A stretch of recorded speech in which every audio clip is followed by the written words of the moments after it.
Welcome to English in a minute, यानी अंग्रेजी सिर्फ 1 मिनट में। आज का मुहावरा है बॉडी एंड सोल। हम सबका एक जिस्मानी वजूद है जिसे हम छू सकते हैं, और कुछ लोगों का रूह पर भी यकीन है, यानी इंसान का रूहानी पहलू। अगर जिस्म और रूह को यकजा कर दिया जाए तो क्या होगा, आइए जानते हैं। Anna. Anna. Anna. Jonathan, why are you yelling? I'm trying to read. Can't you play your accordion somewhere else? When I play the accordion, I play it body and soul.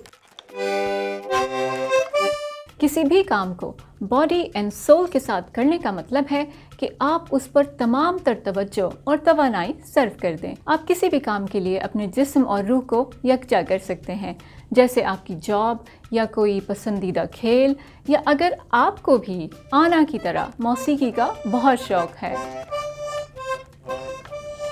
और ये थी अंग्रेजी 1 मिनट में।